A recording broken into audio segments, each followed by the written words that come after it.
Alhamdulillahi Rabbil Alameen, wassalatu wassalam ala khatim al-anbiya, ashraf al-mursaleen. One of the greatest miracles of the Prophet Muhammad, peace be upon him, was the splitting of the moon. This miracle showed clearly that he was no doubt a true prophet. As Muslims, we believe in this just as we believe in other great miracles given to prophets before him, like Jesus, peace be upon him, bringing the dead back to life, or Moses, peace be upon him, splitting the sea. The primary evidence for this miracle is found in the Quran in Surah Al-Qamar, verses 1 and 2. The hour has drawn near and the moon has split, but if they see a miracle, they turn away and say, passing magic.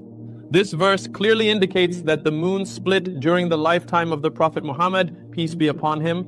Renowned scholar Ibn Kathir in his tafsir explained that this event occurred during the Prophet's life and is confirmed by many authentic hadiths reported by multiple companions with authentic chains of narrators. Ibn Mas'ud, among others, reported witnessing the event. Scholars of Islam agree upon its occurrence. So from the Quran, Mutawatir Sahih Hadith, and scholarly consensus, this miracle is well established. But what about skeptics, atheists, agnostics, those who say extraordinary claims require extraordinary evidence? Let us now examine the nature of evidence in general. In history, many extraordinary claims are accepted based on oral traditions and written reports, even without photographic or video evidence. Consider the 7 wonders of the ancient world. Of these, only one, the pyramids of Giza, still stands today. The others, like the Hanging Gardens of Babylon or the Lighthouse of Alexandria, have no physical remains. Yet historians agree they existed because of consistent oral and written traditions. So oral traditions can be sufficient for historical claims.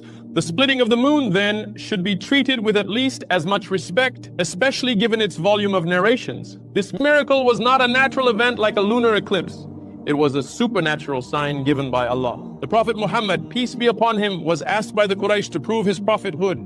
They demanded a miracle: split the moon. The Prophet, peace be upon him, asked them if they would believe if he did. They agreed. He made dua to Allah, and Allah split the moon. Eyewitnesses saw it split into 2, with Mount Hira visible between the 2 parts, and then it rejoined. Who were the eyewitnesses? Ajwan, Abdullah ibn Mas'ud, a well-known companion. His full name, parents, relatives, history, and reliability are all recorded. He narrated this event. 2, Jubair ibn Mut'im, a non-Muslim at the time, later became Muslim, also witnessed it. 3, Hudhaifa ibn al-Yaman, companion, witnessed the event, narrated it. 4, Anas ibn Malik from Medina, born in 612 CE, died in 711 CE. He too reported this event. 5, Abdullah ibn Abbas, a scholar among the companions, reported the event. 6, Abdullah ibn Umar, son of Umar ibn al-Khattab, also a narrator.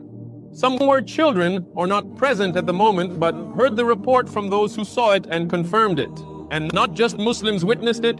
Among the polytheists who saw it, Abu Jahl, Amr ibn Hisham, Al-Walid ibn al-Mughira, Al-As ibn Wa'il, Al-Aswad ibn Abd Yaghuth, Al-Aswad ibn Muttalib, Zam'ah ibn al-Aswad, Uqbah ibn Abi Mu'ayt, others. These were enemies of the Prophet Muhammad, peace be upon him. They had no reason to lie in his favor. Instead of denying it, they claimed it was magic. Now, some of them said, if Muhammad, peace be upon him, did magic, he could only have fooled us.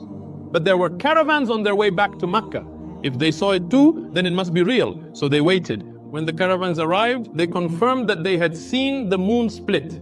These were people not in Mecca, yet they witnessed it. If this had been a lie, the Quraysh would have denied it later, but they didn't. So what about the rest of the world? What about other regions? Of course, people in North and South America, Europe, and similar regions would not have seen the moon due to the time zone and geography. It was likely daytime in those regions when the event occurred at night in Arabia. But what about India? We do have reports. A manuscript called Qissat al-Shakarwati Farmad, story of Shakarwati Farmad, housed in the British Library, documents that a king in Kerala, India, witnessed the moon splitting. According to these reports, his name was Chairman Perumal, a royal title.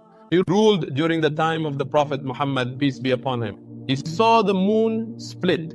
When he later met Muslim traders, he converted to Islam. He traveled to Arabia, met the Prophet Muhammad, peace be upon him, and passed away there. A mosque, the Chera Manjuma Masjid, was built in 629 AD in Kerala. It is still standing today. Multiple sources confirm this account.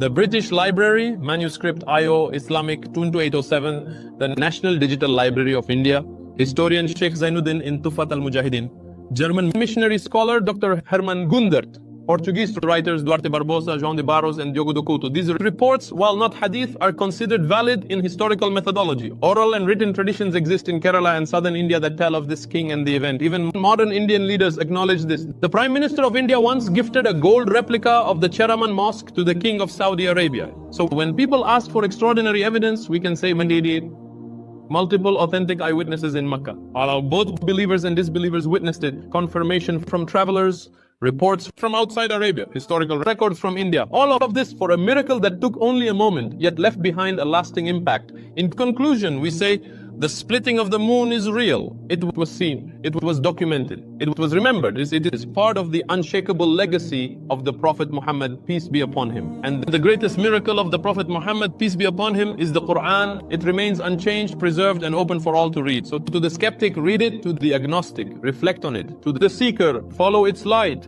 May Allah guide us all to the truth. Wassalamu alaikum wa rahmatullah.